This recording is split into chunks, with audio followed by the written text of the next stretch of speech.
नमस्कार साथियों, आप सभी का अर्बन बाबा में स्वागत है। हम कहानियाँ सुनाते हैं।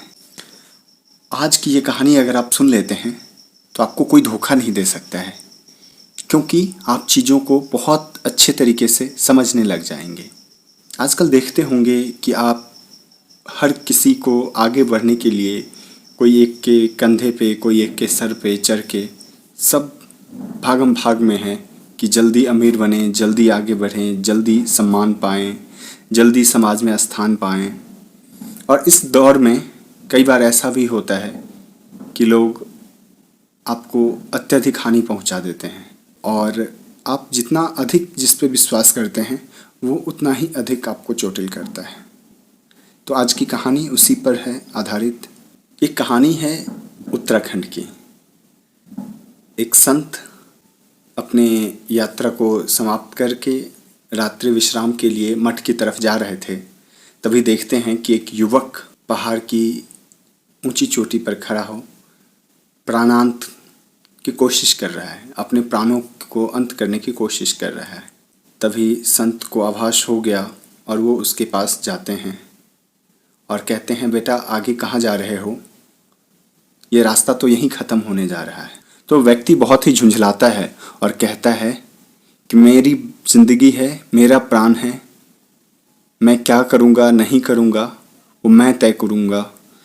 तुम कौन होते हो मुझे समझाने वाले? तुम कौन होते हो मुझे रोकने वाले? संत फिर भी उसको समझाते हैं, क्योंकि आपने देखा होगा संत की वाणी में एक अलग ही करुणा होता है, एक अलग ही भाव होता है। वो व्यक्ति मान जाता है। उसके बाद संत पूछते हैं कि बेटा ऐसा क्यों कर रहे हो?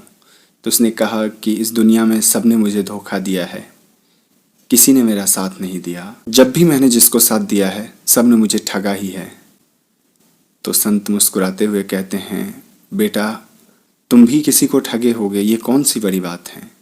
कलयुग है, इसमें तो सब एक दूसरे के साथ छल करते हैं, झूठ बोलते हैं, ठगते हैं।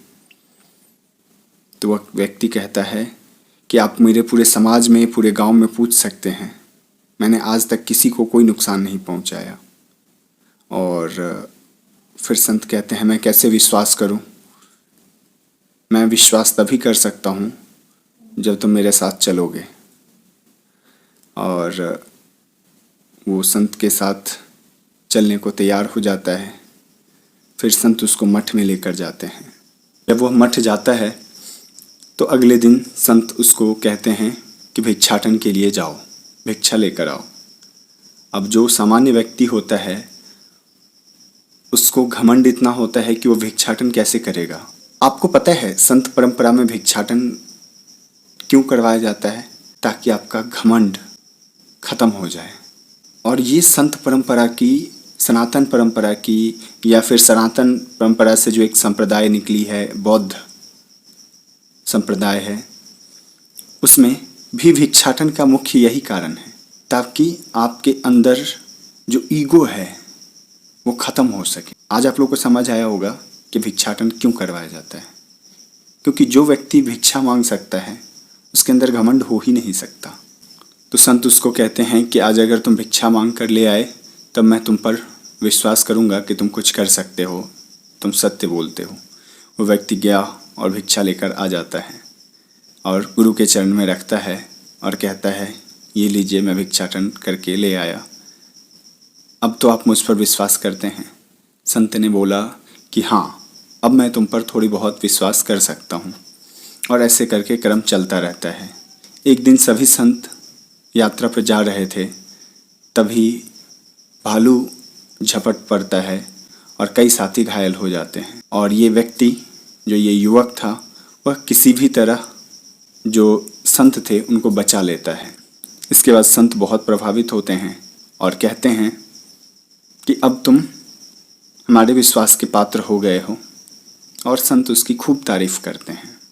वह व्यक्ति ऐसे करते करते सालों गुजर जाता है। जब करीब 1.5 साल हो जाता है और एक दिन संत कहते हैं कि मेरी तबीयत स्वस्थ नहीं है, हम आराम चाहते हैं, अब इस मठ का कार्यभार ये युवक संभालेगा।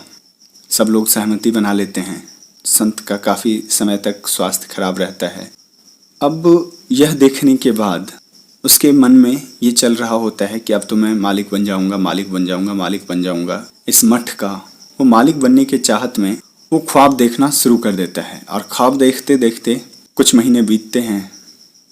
जब संत फिर से ठीक होने लग जाते हैं, अब इसको चिंता होने लग गई कि मेरा सिंहासन जो मुझे मिलने वाला था अब तो मिलेगा नहीं। अब ये तरकीब लगाता है, इसको याद आता है कि संत ने इसको बताया था कि एक मटका है। जब ये आया था शुरुआती दिनों में, तब संत ने इसको एक मटका दिखाया था और बोला था इसमें जहर है, इसको छूना नहीं है, अगर इसको कोई छू ले तो उसकी मृत्यु हो जाएगी और उसको किसी चीज़ से बचाया नहीं जा सकता है। और उसको ये बात याद आता है, लालच में वो क्या करता है कि नित्य भोजन जो देने जाता था गुरु को, संत को, उसमें एक दिन थोड़ा सा जहर मिला देता है, क्योंकि उसको पता था कि ये रंगहीन, गंधहीन, स्वादहीन है। तो इसको लगा कि गुरुवर ख़त्म हो जाएंगे। और होता क्या है कि ठीक वैसा ही हुआ कि कुछ देने के कुछ देर बाद ही वो वहीं पे पलट गए, उनकी नाड़ियाँ चलनी बंद हो गई। और ये सब चीज़ एक शिष्य नोटिस कर रहा था। वो शिष्य जो है उसको सारी कहानी पर संदेह था पहले ही। वो सुबह से शाम तक देखता है सब लोग रो रहे हैं, विलाप कर रहे हैं गुरु के जाने का। व्यक्ति बहुत ज़्यादा दुखी नहीं है, इस बात को लोग समझ रहे हैं और इसीलिए थोड़ा देख भी रहे हैं, इसको नोटिस भी कर रहा है। जो उनका सबसे पुराना शिष्य था, जब यह क्रम चलता है, जब सुबह दफनाने की बारी आती है, तब वो शिष्य क्या करता है कि एक कोई औषधि लाता है जंगल से और उसको पिला देता है और गुरुवर कुछ ही मिनट में देखते देखते ठीक हो जाते हैं। यह देख जो युवक था बहुत चिंतित हो जाता है कि अब क्या होगा। अब तो गुरुवर को पता चल गया। जैसे ही ठीक होते हैं, संत सभी शिष्यों को कहते हैं कि आप सभी बाहर जाइए, मुझे सिर्फ इनसे बात करनी है। उसके बाद संत उसको बुलाते हैं, सर पर हाथ सहलाते हुए कहते हैं, क्या अब भी मैं तुम पर विश्वास कर सकता हूँ? यह सुनकर वह काफ़ी रोने लग जाता है कि मुझसे आपके साथ धोखा दिया। तो उन्होंने कहा कि तुम तो कह रहे थे कि मैं तुम पर विश्वास कर सकता हूँ, तुमने आज तक किसी को धोखा नहीं दिया, अब तुम ही बता दो। तो संत कहते हैं कि लेकिन मैंने तुम पर पूरा विश्वास नहीं किया था, मैंने जानबूझकर तुम्हें उस जहर के बारे में बताया था। ईमानदारी की जांच तभी होती है सफल जब आपको किसी चीज़ का स्वार्थ दिख रहा होता है।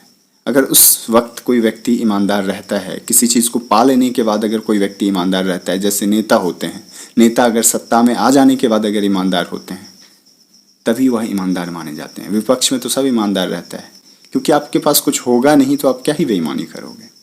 चाणक्य नीति से इंस्पायर्ड ये कहानी थी। तो संत समझाते हैं कि गुरुवर चाणक्य का कहना था कि किसी भी व्यक्ति पर विश्वास कीजिए पर आंख बंद करके नहीं कीजिए, क्योंकि जब आप किसी पर अत्यधिक विश्वास कर लेते हैं तो आपके साथ विश्वासघात होने की संभावनाएं बहुत अत्यधिक हो जाती है। जब आप किसी व्यक्ति पर विश्वास कर लेते हैं तो विश्वासघात होने की संभावना अत्यधिक बढ़ जाती है। तो इसीलिए न विश्वास करेंगे न विश्वासघात होगा। तो हमेशा इस बात का ध्यान रखें। कुछ व्यक्ति से चाणक्य ने हमेशा सतर्क रहने को कहा है, उस पर विश्वास ना करने को कहा है। वो व्यक्ति कौन कौन है? वो वह व्यक्ति जो आपके गलत चीज़ों पर भी आपको ना रोकें। आप अगर मद्यपान कर रहे हैं, आप झूठ बोल रहे हैं, आप चोरी कर रहे हैं, इन चीज़ों पर ना रोकें। ऐसे मित्र से स्वतः दूर हो जाइए। स्वार्थी लोगों से भी स्वतः दूर हो जाइए, क्योंकि स्वार्थी लोग कभी भी विश्वसनीय नहीं हो सकते हैं। क्योंकि जब आप उन पर विश्वास करेंगे वो अपने स्वार्थ के लिए अपने विश्वास की बलि कभी भी दे सकते हैं। तो ये कहानी आपको कैसी लगी हमें ज़रूर बताइएगा और सुनते रहिए द अर्बन बाबा। आप अगर इस परिवार के सदस्य हैं तो अति उत्तम, नहीं हैं तो दाहिने तरफ नीचे में जो आपका घंटे का बटन दिख रहा है उसको दबाइए, नोटिफिकेशन को ऑन कीजिए और इस परिवार का सदस्य बनिए और झंडा बुलंद कीजिए।